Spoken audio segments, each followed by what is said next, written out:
Je vais te dire quelque chose que beaucoup de gens refusent d'accepter. Quand tu disparais avec du ressentiment, dans le silence forcé ou pour manipuler, il ne se passe rien. Tu ne fais qu'ajouter plus de distance.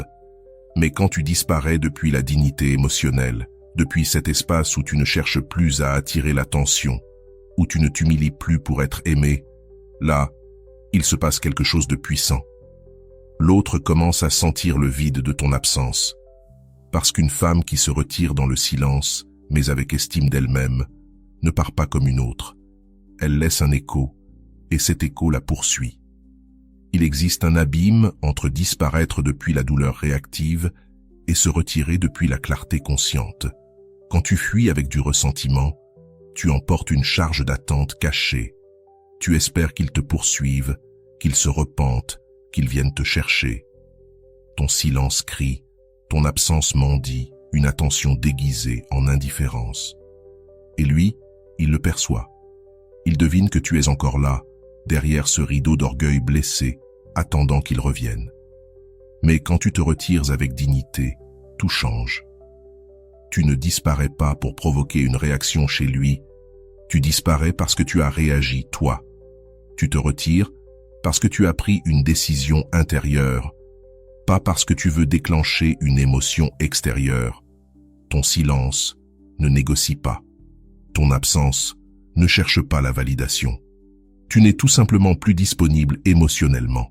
Et ça, il ne sait pas comment l'interpréter, parce qu'il n'y a plus aucun schéma de manipulation à déchiffrer. Voici une vérité que peu comprennent. Les gens ne regrettent pas ce qu'ils ont perdu tant qu'ils croient pouvoir le récupérer. Ils regrettent seulement ce qui est parti pour de bon. Et c'est seulement quand quelqu'un disparaît sans drame, sans reproche, sans message final, que l'autre comprend que la porte s'est vraiment refermée. Une femme qui se retire avec dignité ne laisse pas de portes ouvertes. Il n'y a pas de discussion en suspens qu'il puisse utiliser pour revenir. Pas d'explosion émotionnelle qu'il puisse qualifier d'exagération. Pas de supplication qui le fasse se sentir puissant. Il n'y a que le vide, un vide propre, définitif. Et dans ce vide, il commence à se poser des questions. Pourquoi ne m'a-t-elle pas reparlé? Pourquoi ne semble-t-elle pas affectée? Pourquoi j'ai le sentiment qu'elle est vraiment partie? Et puis viennent les comparaisons. Il se rappellera celles qui sont parties en criant, en pleurant, en laissant des traces. Mais toi, tu t'es simplement évanoui. Et ça le désoriente. Ton silence a du poids, de l'intention, de la valeur. Et c'est ce silence-là qui le confronte. Quand une femme part avec du ressentiment, elle laisse un écho de douleur qui se confond avec le drame. Mais quand elle part avec dignité, elle laisse un écho de valeur. Et ce genre d'écho ne s'oublie pas. Il s'incruste parce qu'il rappelle une vérité profonde. Tu étais là, réelle, présente, entière, et il n'a pas su te garder. Cet écho n'est pas bruyant, ce n'est pas une chanson triste, ni une lettre d'adieu. Avant de continuer, si tu n'es pas encore abonné à ma chaîne YouTube, je t'invite à le faire dès maintenant. En t'abonnant, tu seras informé de toutes mes nouvelles vidéos, ce qui te permettra de ne rien manquer de contenu précieux. C'est quelque chose de plus subtil et de plus dévastateur. La sensation qu'une personne précieuse est sortie de sa vie et qu'il n'a rien fait pour l'empêcher. C'est le poids de se savoir responsable d'une perte qu'il ne peut pas justifier avec tes erreurs parce que tu es parti avec classe. C'est la gêne silencieuse de comprendre qu'il a perdu quelqu'un qui a préféré sa paix à des miettes d'amour. Et ça le hante, parce qu'il ne peut plus réécrire l'histoire à son avantage. Il ne peut pas dire que tu étais toxique si tu es parti dans le calme. Il ne peut pas dire que tu étais dramatique si tu as disparu sans scène. Il ne peut pas dire que tu ne valais rien quand ton départ lui a montré exactement combien tu valais. Alors écoute bien, disparaître vraiment, ce n'est pas bloquer sur les réseaux, ce n'est pas poster des phrases de déception, ce n'est pas ignorer ses messages en prétendant aller bien.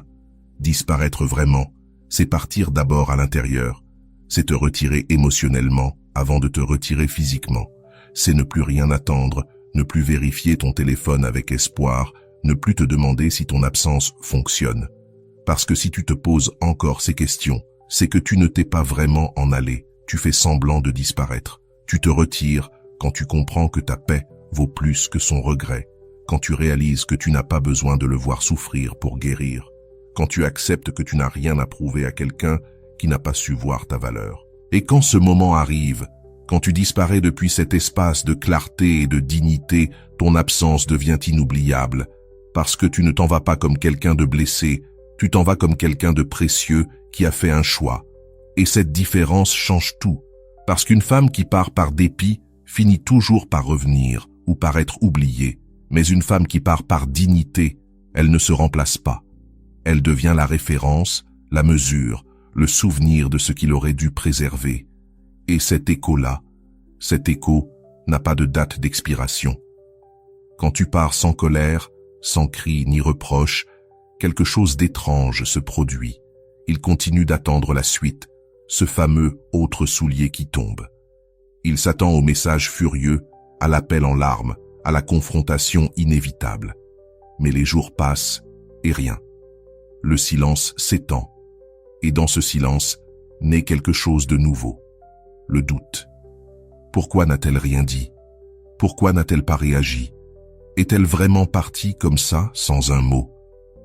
Ce doute est inconfortable, car il ne trouve aucun appui. Il n'y a pas de scène dramatique à rejouer dans sa tête, pas de reproche à contredire pour se sentir moins coupable. Il ne reste qu'un vide. Et ce vide parle plus fort que n'importe quel discours. Quand il n'y a pas d'explication, il doit en chercher une lui-même. Il doit se confronter à ses propres actions, à sa négligence, à ses erreurs, sans tes mots comme distraction. Il ne peut pas blâmer une réaction excessive, car il n'y en a pas eu. Il ne peut pas dire que tu es dramatique, car tu es parti sans bruit, avec la sérénité d'une décision définitive. Et là, dans cet espace où devraient se trouver ta colère, ta douleur, tes reproches, il n'y a que le silence. Un silence qui ne demande rien, qui n'attend rien, qui ne veut rien. Ce silence-là est assourdissant, car il lui crie une vérité. Tu n'es plus accessible émotionnellement. La porte qu'il croyait toujours ouverte est désormais fermée, et tu l'as fermée sans claquer. C'est ce genre de départ qu'on n'oublie pas, parce qu'il ne vient pas avec un mode d'emploi pour le digérer. Il vient avec un vide que lui seul devra remplir, avec ses réflexions, ses remords et ses regrets. La première étincelle de ce remords naît justement du doute que ton silence a semé. Car quand quelqu'un disparaît sans drame ni reproche, la seule chose claire, c'est qu'il est parti pour de bon, sans avoir besoin de prouver quoi que ce soit. Et c'est cela qui pèse le plus. Deuxième leçon. Change ton intention. Ne disparais pas pour qu'il revienne, disparais pour revenir à toi. Si, dans ton silence, tu ne fais qu'attendre son message, tu n'as pas vraiment disparu. Mais si tu profites de ce silence pour guérir, te retrouver, soigner ton corps, ton esprit et ta paix intérieure, alors ton énergie change. Et il le sent, même sans te voir. L'erreur la plus commune, c'est de confondre le silence physique avec la vraie déconnexion émotionnelle. Beaucoup cessent d'écrire, mais continuent d'espérer. Elles suppriment les conversations, mais regardent leur téléphone toutes les 5 minutes. Elles disent avoir disparu, mais toute leur énergie reste liée à lui, suspendue à sa réaction. Tant que ton silence attend une réponse, tu n'es pas parti. Tu joues simplement à l'indifférence, un rôle qui t'épuise. La véritable disparition n'est pas géographique, ni numérique, elle est énergétique. C'est une réorientation complète de ton attention. Tu passes de « il va me regretter » à « qu'ai-je besoin de faire pour aller mieux ?» Ce n'est plus « a-t-il vu mes stories ?» mais « comment je me sens quand je me regarde dans le miroir ?» Ce n'est plus « quand reviendra-t-il ?» mais « quand vais-je enfin me sentir entière à nouveau ?» Parce que si tu disparais pour provoquer un retour, ton absence devient une négociation. Elle espère, elle réclame, elle attend. Et cette attente te garde prisonnière dans un espace vide où tu n'es ni avec lui, ni vraiment avec toi-même. Pendant ce temps, tu perds l'unique chose que tu peux maîtriser, ta guérison, ta croissance, ta transformation. Mais quand tu disparais pour te retrouver, tout le pouvoir revient entre tes mains. Tu ne dépends plus de ce qu'il fera. Tu agis. Tu n'attends plus des signes extérieurs. Tu bâtis ta force intérieure. Et même si cette différence semble subtile, elle change tout. Chaque jour sans lui n'est plus un jour d'attente. mais un jour gagné pour toi. Et c'est là que la magie opère. Quand tu guéris vraiment, quand tu retrouves ton estime et ta paix, ton énergie se transforme. Tu marches différemment, tu parles différemment, tu brilles différemment. Tu n'émets plus le signal de la peur, ni celui du manque. Tu vibres depuis la plénitude, depuis l'amour de toi-même. Et cette énergie se ressent. Même s'il ne te voit pas, même s'il ne te parle pas, il la perçoit. Parce que l'énergie ne ment jamais. Quand quelqu'un guérit vraiment, tout l'univers semble ajuster ses fréquences. Il se remet à penser à toi. Il se demande ce que tu deviens. Il sent que tu n'es plus la même. Parce qu'au moment où tu as disparu dans la douleur, il savait où te trouver, blessée, disponible, espérante. Mais quand tu as disparu pour te reconstruire, tu sors de son champ de contrôle. Et cela, il le ressent profondément. Les gens sentent quand on les a vraiment lâchés. Et ce lâcher-prise ne vient pas du mépris, ni de la froideur, mais d'une paix si réelle qu'elle en devient menaçante pour ceux qui restent dans le passé. Quand tu investis ton absence dans ta guérison, tu ne fais pas semblant d'aller bien. Tu construis un bien-être réel, solide, silencieux. Tu dors mieux. Tu manges avec conscience. Tu bouges, tu lis, tu apprends, tu crées. Tu ris à nouveau. Tu pleures quand il le faut, mais tu avances. Tu ne refoules plus, tu ressens. Tu n'analgésies plus, tu accueilles. Et dans ce processus, quelque chose de miraculeux arrive. Tu n'as plus besoin qu'il revienne pour te sentir précieuse. Ton valeur devient indépendante de son regard. Et quand ta paix ne dépend plus de son retour, quand ton bonheur ne repose plus sur son repentir, c'est à ce moment-là que tu as vraiment disparu, parce que tu n'es plus émotionnellement disponible. Tu n'es plus celle qui se contentait de miettes. Tu n'aimais plus la même fréquence. Tu es devenue une femme nouvelle, une femme qui s'est choisie, qui a transformé la douleur en essence, pas en dépendance. Cette version de toi, celle qui renaît dans le silence, celle qui a choisi la dignité plutôt que la stratégie, ne s'effacera jamais. Parce que tu n'es pas parti pour manipuler, tu es parti pour survivre émotionnellement. Et c'est cette pureté d'intention qui rend ton absence si puissante. Elle n'est pas teintée de calcul, elle est claire, lumineuse, tournée vers la vie, vers ton retour à toi-même. Et quand il sentira ce changement, quand il devinera que tu n'es plus là où il t'a laissé, il sera déjà trop tard. Parce que tu ne l'attendras plus. Tu seras occupé à être la plus belle version de toi-même. Cette version née du silence, forgée dans la dignité, n'a plus besoin de son retour. Elle, ça suffit à elle-même. Et rien, absolument rien, ne peut surpasser cette victoire intérieure. Il ne revient pas parce qu'il t'aime plus, mais parce qu'il sent qu'il te perd vraiment. L'amour qui survit n'est pas celui qui court derrière, mais celui qui reste debout lorsque l'autre s'éloigne. Et c'est précisément à ce moment-là, quand il voit que tu n'as plus besoin de lui, qu'il revient, suppliant ton pardon. Le vrai pouvoir ne réside pas dans le fait de disparaître, mais dans celui de ne pas revenir la même. La preuve ultime de ta transformation, c'est ta dignité quand il revient. Et oui, il reviendra. Tôt ou tard, quand ton silence deviendra trop inconfortable, quand ton absence pèsera plus lourd que son orgueil, quand il sentira réellement qu'il t'a perdu, il te cherchera. Et ce moment-là, ce moment précis, où son nom s'affiche sur ton écran, après des semaines ou des mois de silence, c'est là que beaucoup perdent tout le terrain qu'elles avaient gagné. Parce qu'elles répondent immédiatement, parce que le simple soulagement de le voir revenir efface tout le travail intérieur accompli, parce qu'elles confondent son retour avec un changement. Et dans cette erreur, tout s'effondre. Quand il t'écrira, ton premier réflexe sera de répondre. Ton cœur bondira, tes mains trembleront. Tu voudras ouvrir le message, le lire 1000 fois, décoder chaque mot, chercher des signes de repentir sincère. Et c'est normal, c'est humain, car une part de toi attendait ce moment, même si tu ne veux pas l'admettre. Mais c'est ici que se distingue la femme qui a disparu par stratégie de celle qui s'est retirée par dignité. La première répond tout de suite, car son silence n'était qu'un jeu de pouvoir. La seconde respire, Observe et s'accorde le droit de ressentir sans réagir. Ne réponds pas sous le coup de l'émotion. L'émotion te dira qu'il t'a enfin cherché, qu'il a enfin réagi, qu'il a enfin compris. Mais l'émotion est impulsive, aveugle, oublieuse. Elle ne voit pas le schéma dans son ensemble. Elle oublie toutes les fois où il t'a fait sentir invisible. Elle ne sait pas distinguer le vrai repentir de l'ego blessé. Elle ne sait pas faire la différence entre « tu me manques parce que je te valorise » et « tu me manques parce que tu n'es plus là ». Et cette distinction est cruciale. Si tu réponds sous l'émotion, tu lui montres que ton silence avait un prix, son attention. Alors respire, ferme le message. Respire encore. Laisse passer l'impact initial. Laisse la vague d'euphorie redescendre. Laisse la clarté revenir. Quand tu respires, tu peux lire autrement.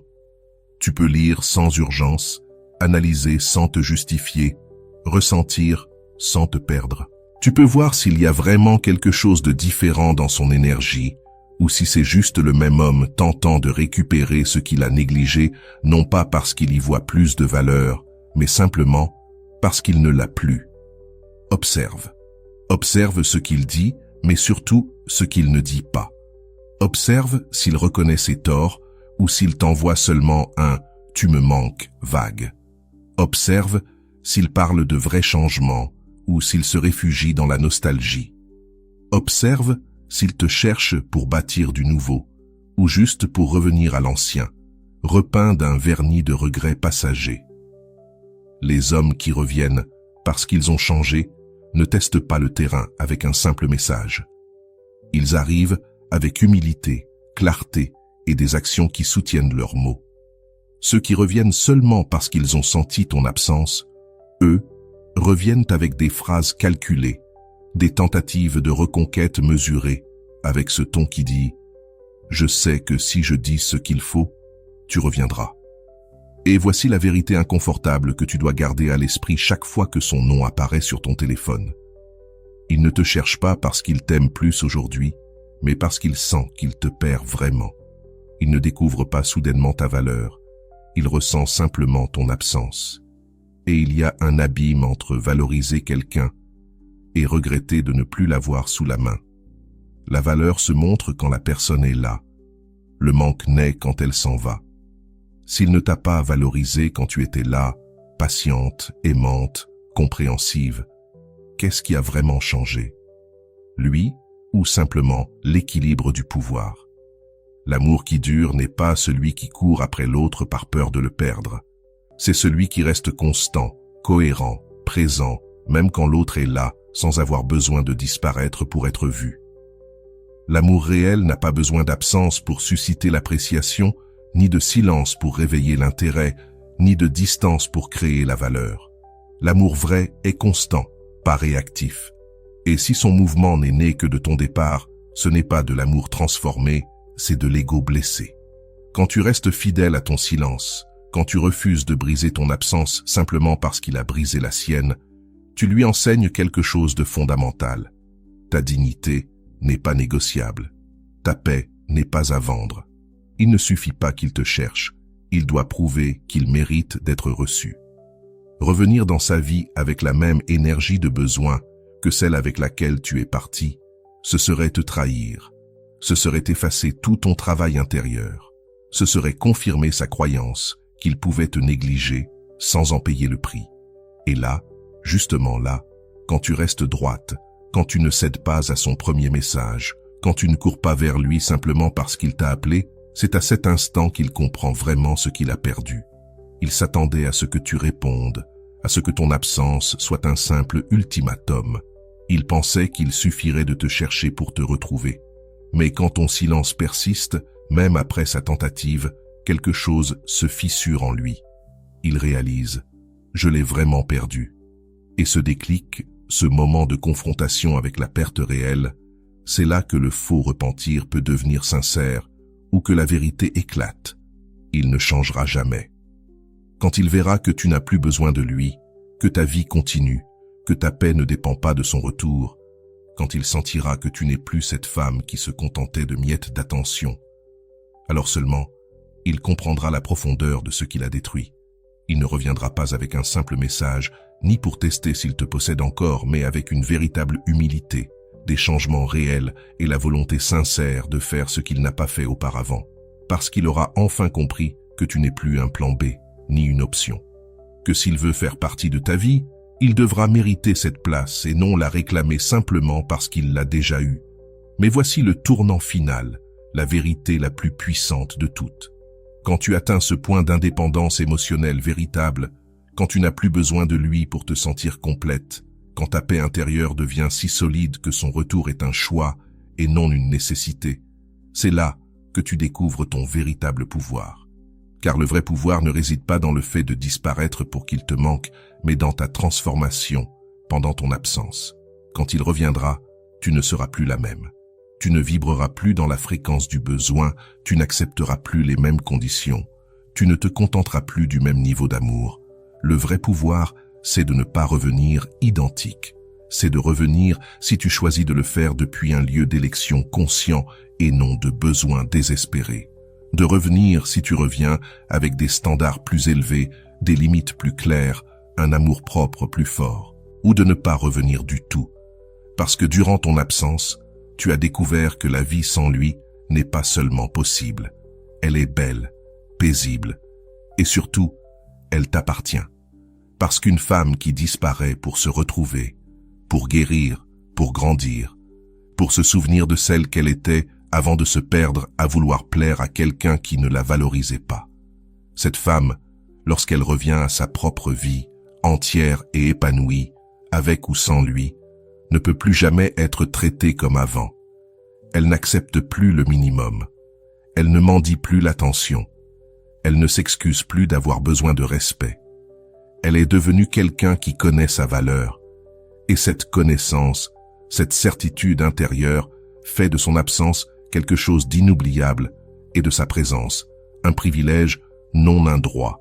Et ça, il ne l'oubliera jamais. Parce que tu n'as pas disparu pour jouer, tu as disparu pour guérir. Et tu es revenu transformé. Cette version de toi, celle née dans le silence de ton absence, forgée dans le feu de ta douleur, devenue plus forte.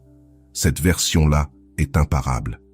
Parce qu'elle n'a plus besoin qu'il revienne pour se sentir précieuse. Elle sait déjà qu'elle l'est, avec ou sans lui.